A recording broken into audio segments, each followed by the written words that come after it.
He was digging his wife's grave. Then a girl crawled out of the woods holding a baby. The sky hadn't yet decided on morning. It hung dim and brittle above the pasture, the kind of quiet that makes even the birds keep still. Silas Boone stood knee-deep in cold earth, each strike of the shovel sending up puffs of frost-dusted dirt. The cottonwood behind him leaned eastward, bent by wind or time, maybe both. It was her favorite tree. Said the rustle sounded like whispering prayers. He'd offered to build a fence around it once. She told him not everything needed protecting. Now, he was burying her under it. His hands ached, fingers stiff from digging since first light. The ground fought him. Roots clawed the blade. Stones jarred his wrists. But he kept at it, jaw clenched against the cold. By the time he laid the pine box down, the cuffs of his coat were crusted in dirt, and his breath came in clouds. He didn't speak. Not a word of goodbye. Just reached into his pocket and pulled out her ring. Simple, silver, worn smooth, from years of dishes and winters and hand-holding across hard days. He pressed it into the dirt with his thumb, like sealing a letter he wasn't brave enough to write. Then came the last shovel of earth. Heavy, slow, final. When it was done, he stood a while longer, boots planted like roots, not mourning, just stopping. A wind pushed through the trees behind him, scattering dry leaves across the grave. He adjusted his hat and turned toward the cabin.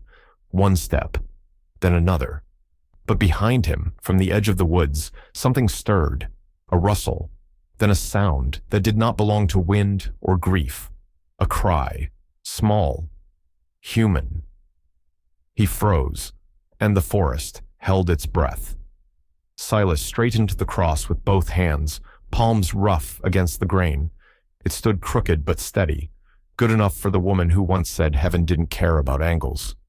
He stepped back, letting the wind settle the moment. A crow called from the ridge. Nothing else moved. Then he heard it. Not wind, not coyote. Something smaller, quieter. A rustle in the pine needles behind him. Then a sound like a whimper, sharp and thin. His shoulders tensed. For a heartbeat, he thought the grief had warped his senses. But the sound came again. Real this time. Living. He turned slow, hand near the knife on his belt. She emerged from the tree line like something the woods forgot to keep. Small, swaying, dirt on her face, blood on her dress. Barefoot, shaking. She clutched a bundle tight against her chest, wrapped in what looked like an old grain sack. A baby. Silas didn't move. Neither did she. The baby made no sound, just a twitch beneath the fabric. The girl's eyes were wide, but not wild. Not anymore. Just empty. Hollow like she'd crawled through something no one should and kept crawling long after her strength ran out. Then her knees gave out. She crumpled to the ground, arms still locked around the child. No scream, no cry. Just a soft thud as the forest took her weight. Silas dropped the shovel, walked forward with the slowness of someone approaching a wounded thing. When he knelt beside her, she flinched but didn't run. Couldn't. He reached out, not to take, just to steady. Her lips parted, but no words came. Only the child stirred, tiny fingers poking through the burlap. That was enough. Silas gathered them both, stood, and carried them toward the cabin. She weighed less than fear. Silas felt every bone in her back as he lifted her, the bundle pressed tight to her chest like a second heart. Her breath came in short, hot bursts against his collar, but she didn't resist. She didn't speak. Her grip on the baby didn't loosen, not even when she slumped hard into his arms. Blood soaked through the grain sack, some fresh, some dried.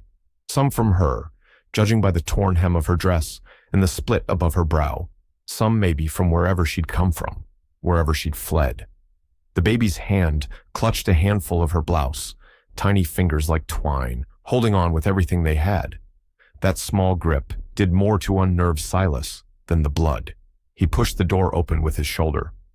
The cabin yawned, wide with silence. The fire in the hearth had gone low, but not out. He'd kept it going all night. Habit, memory. Whatever reason, he was thankful now. Warmth still hung like breath on the air. He laid her gently on the cot by the wall, the same one his wife died in not 4 days ago. She didn't stir, The baby fussed once, a dry little sound, then nestled deeper against her chest. Silas stoked the coals, fed the firewood and patience until the room began to glow again. She didn't wake, but she didn't let go either. He took a basin from the shelf, filled it with water, and set it by the fire to warm. He didn't ask who she was, didn't ask what happened. Not yet, because whatever storm she'd come through, whatever man or devil sent her running, one thing was certain: no one should bleed alone, not in his house, not tonight. She didn't speak the first day, just slept and flinched in her sleep, arms curled around the baby like bark around a broken branch. The child barely stirred, too quiet for comfort, but still breathing, still warm. Silas kept his distance. He boiled broth, poured it into a tin cup, and left it on the stool by the cot without a word. She didn't touch it. Night came early, riding on the back of a wind that whispered under the door frame.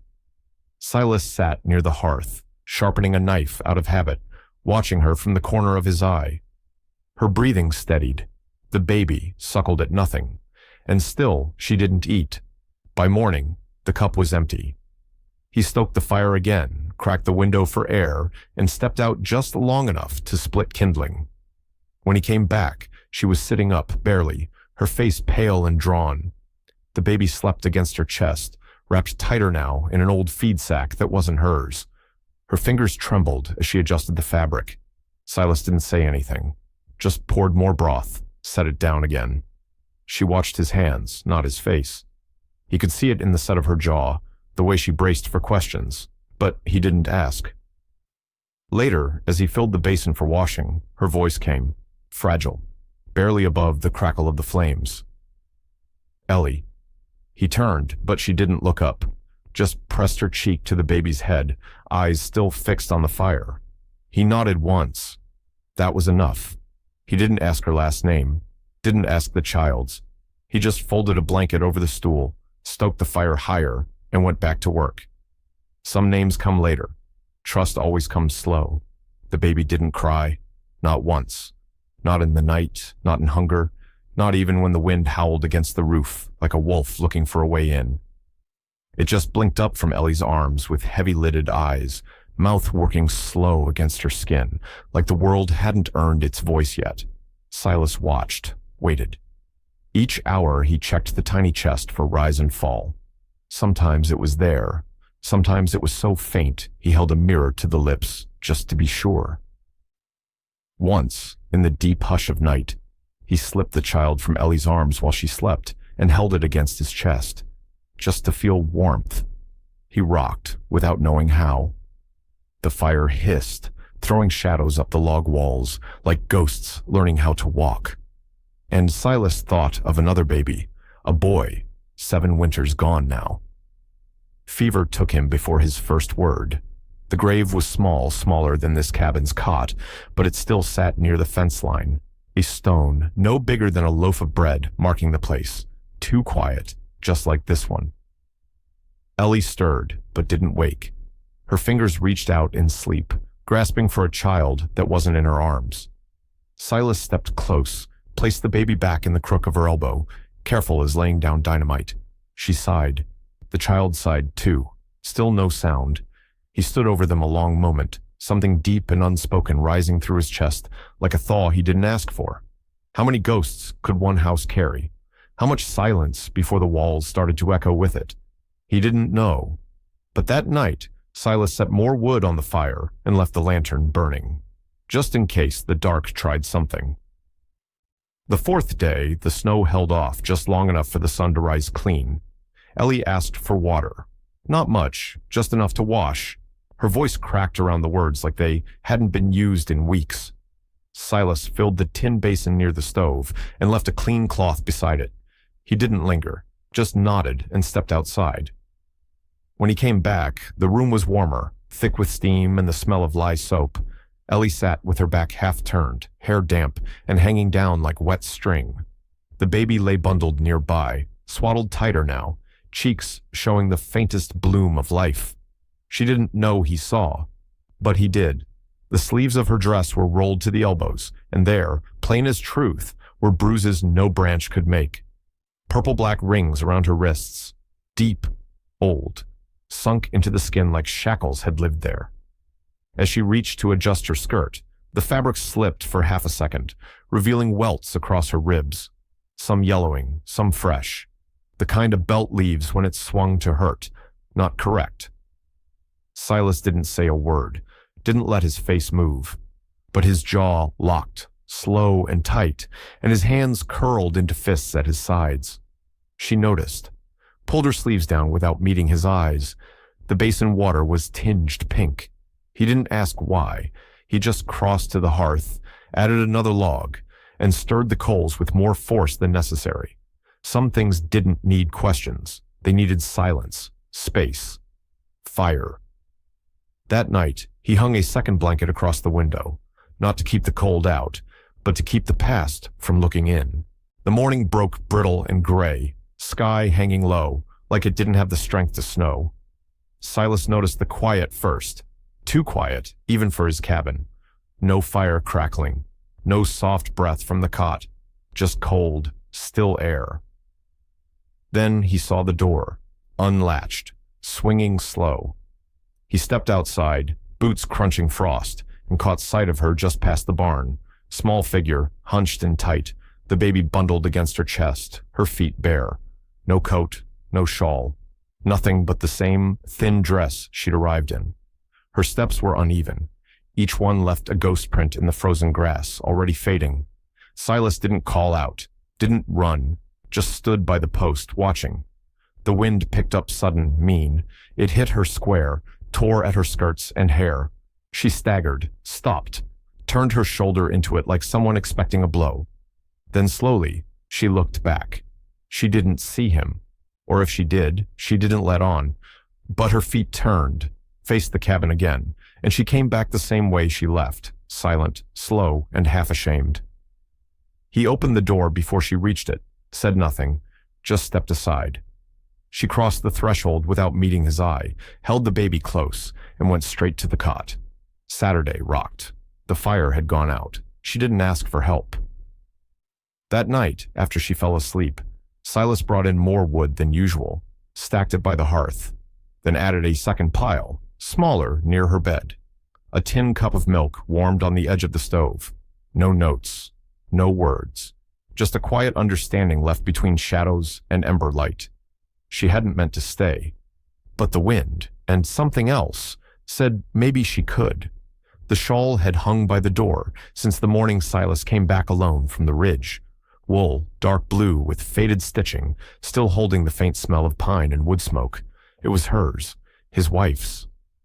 The last thing she'd touched besides the bed frame and his hand. He hadn't moved it, couldn't. But one evening, with snow flurrying like sifted flour outside and the fire burning low, Ellie stood from the cot, slow and stiff, the baby tucked beneath her chin. She looked toward the door, then at the shawl. Her fingers hovered near it, unsure, the way folks look at something that doesn't belong to them. Then she took it, not with ceremony, not with guilt, just wrapped it around her shoulders like she'd worn it before, like it was made for someone trying to stay warm in a place that didn't always welcome warmth. Silas saw it all from the rocker by the hearth, didn't flinch, didn't speak. She didn't look at him, maybe thought he hadn't noticed, or maybe hoped he had. She sat by the stove, rocking the baby with one hand, the other clutching the wool close.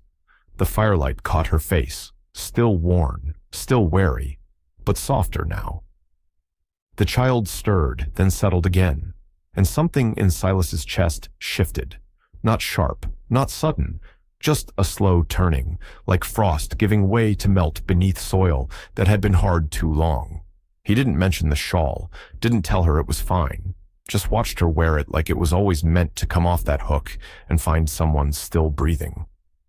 And later, when he added wood to the fire, he folded another blanket near her feet, one that matched, just in case. The man rode in just before dusk, the wind cutting sharp down the valley.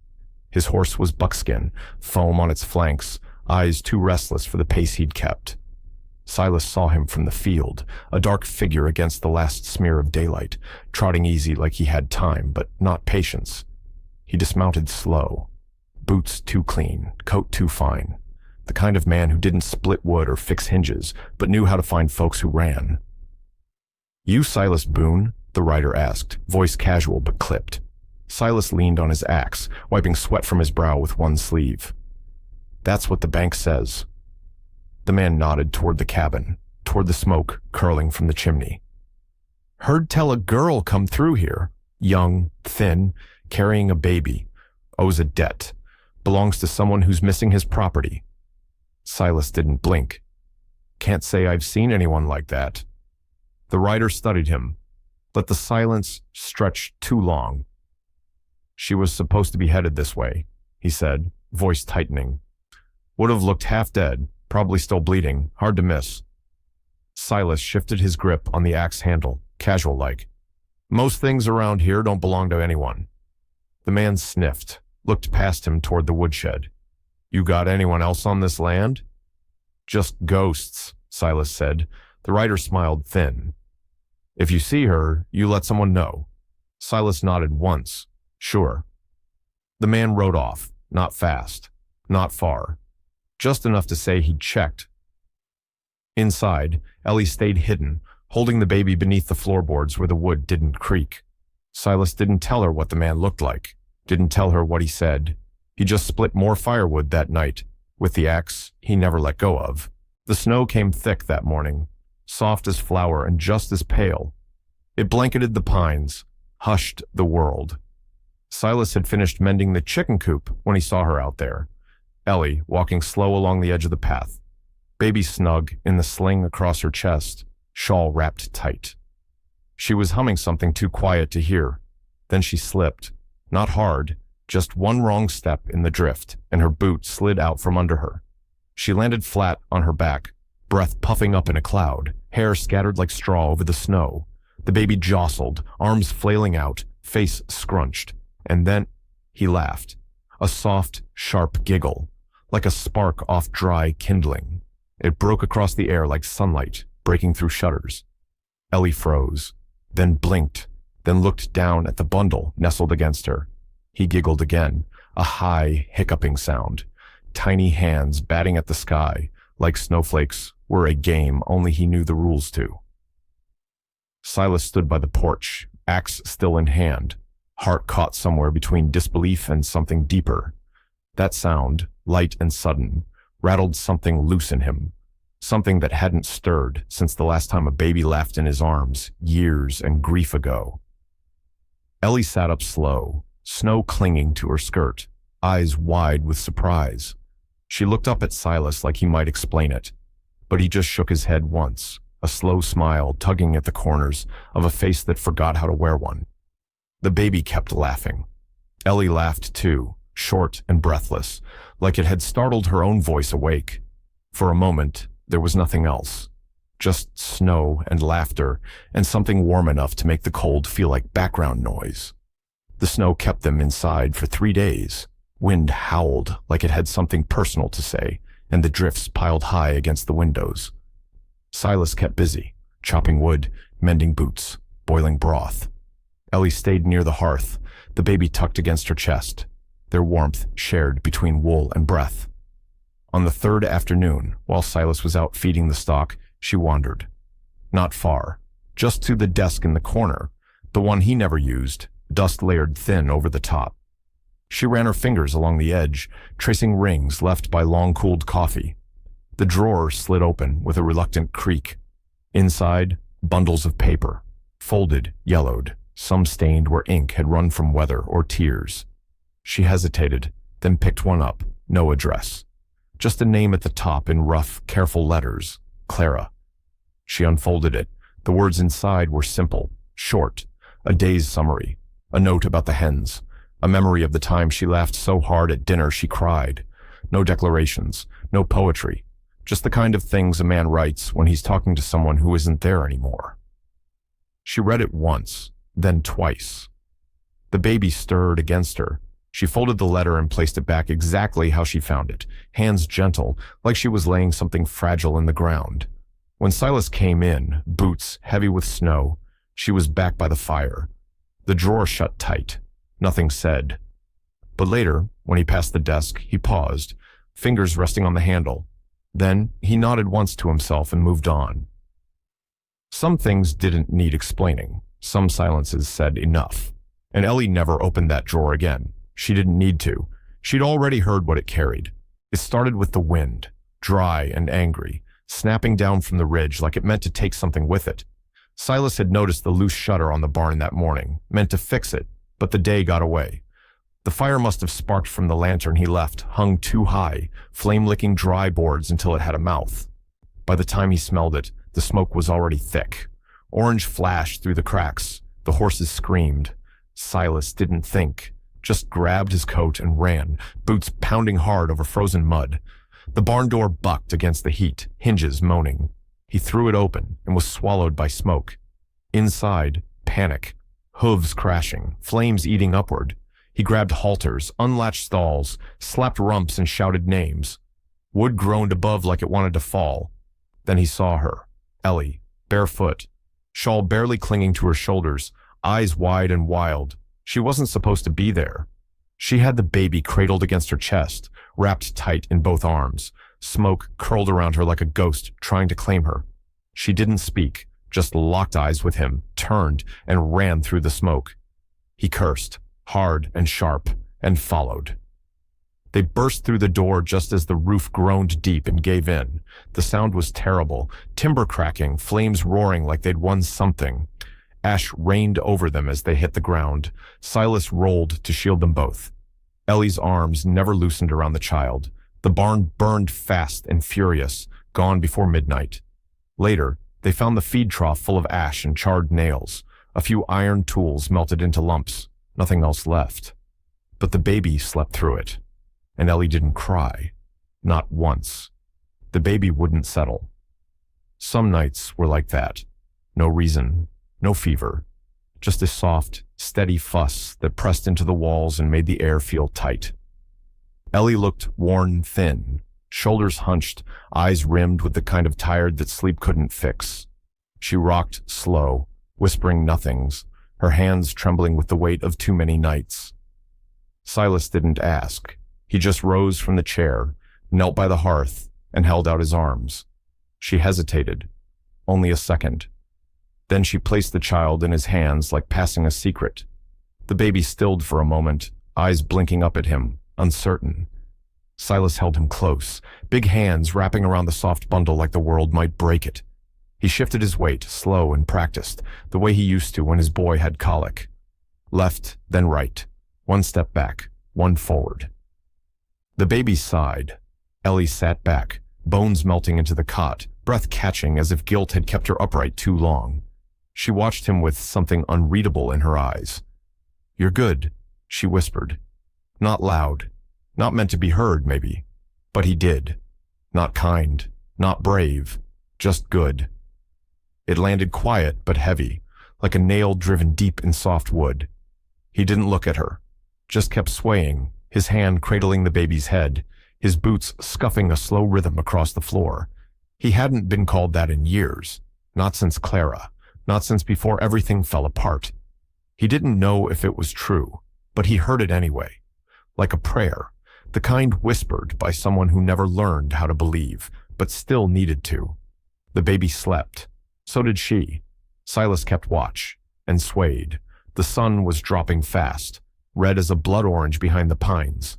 Silas had just finished mending the gate when he heard them. Hooves on frozen earth, fast and uninvited. 3 riders, all dust and swagger, crested the ridge like they owned it. The lead wore a silver vest, too clean for a man riding this far west. The others looked like fists waiting to land. They didn't slow when they reached the fence, just rode right through the gap, bold as brass. "You, Boone?" the one in the vest asked, pulling a folded paper from his coat. Silas didn't answer. He just stood there, axe still in his hand, boots planted wide. The man held the paper out. "This here's a debt claim. One Miss Eleanor Rose was sold last spring by her daddy to settle a gambling loss. Belongs to Mr. Tilson now. So does the brat. Born in sin or not." Ellie stepped onto the porch behind him, baby tight to her chest. She didn't cry, didn't flinch, just stood still, one hand gripping the shawl like armor. "She ain't yours to keep," the rider said, voice oily. "We're taking her back." Silas didn't look away. "You got a judge's stamp?" The man faltered, just a hair. "Ain't needed. Got her blood name, got her mark on paper." "No law here honors paper signed under a bottle," Silas said. One of the riders spat in the dirt. The other reached for the gun on his hip. Silas didn't move. "You want her. You'll step through me." The moment stretched like rawhide. Then Ellie's voice cut through it. "I'm not property, and neither is he." The baby stirred. Wind howled through the bare trees. No one laughed, not this time. The man with the scar moved first. Fast, mean, reached for his pistol like he thought fear would slow the air around him. But Silas had already shifted. He didn't shoot first, but he didn't hesitate either. The crack of the rifle split the cold like thunder. One shot, clean. The man spun once in the dust and didn't get up.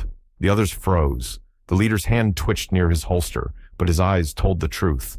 He wasn't built for this kind of stand, not against a man who aimed like he meant it. Silas didn't move again, didn't raise the rifle twice, just kept it steady. His feet planted, his face blank, like he'd drawn a line in the dirt and dared them to breathe wrong across it. The third man turned his horse first, wordless, kicked it hard and disappeared into the tree line. The one with the paper backed off slower, scowling, chewing on 100 unspoken threats. Then he too turned, muttering, as he rode off into the dusk. The silence after was heavy. No one cheered, nothing moved. Silas stood there a minute longer watching the trail, just in case. Then he lowered the rifle and turned toward the porch. Ellie was there, the baby pressed to her chest, her breath short and silent, eyes wide. He met her gaze, didn't speak, just stepped inside. Came back with 2 boards and a hammer. Without a word, he nailed the cabin door from the inside, 1 plank across the top, 1 across the bottom. It wasn't fear, it was promise. That line they tried to cross, it wasn't just drawn in dirt anymore. It was nailed in pine, and Silas Boone had no plans to let it be crossed again. The snow had thinned by then, but the ground still held its chill. The air smelled of thaw, wet earth, old bark, ash from a fire that had burned too long but still held heat. Weeks had passed since the men rode off, since Silas nailed the door shut and stayed up through the dark, listening. Nothing came after. One morning, Ellie rose early. Earlier than the baby. Earlier than Silas. She didn't say where she was going, just took the small hatchet and a piece of cedar plank from the pile near the barn and walked toward the cottonwood. Silas watched from the porch, let her go. She moved slow, not with fear, with purpose. Her hands were sure now, less trembling. She knelt beside the first cross, the one with Clara Boone's name etched deep and weather-worn, and began carving. Not a grave this time, not memory, a declaration, Ellie. The letters weren't perfect, but they were hers. Below it, smaller, she burned 1 word into the wood, using the edge of a coal-heated nail. It smoked, curled the bark, took time, home. She stood after, wiping her hands on her skirt. Wind tugged at her hair, pulled the shawl loose from her shoulder. She didn't fix it, just stood a while, eyes closed, as if the earth had finally quieted beneath her feet. Silas came up beside her, didn't speak, just looked at the 2 markers standing together, 1 past, 1 beginning. "She belonged here," Ellie said softly. "And now I do too." He didn't answer, just reached out, resting his hand over hers. The baby cooed from the porch. The wind softened, and for the first time in too long, the ground felt like something they could build on, not run from, not bury, but begin.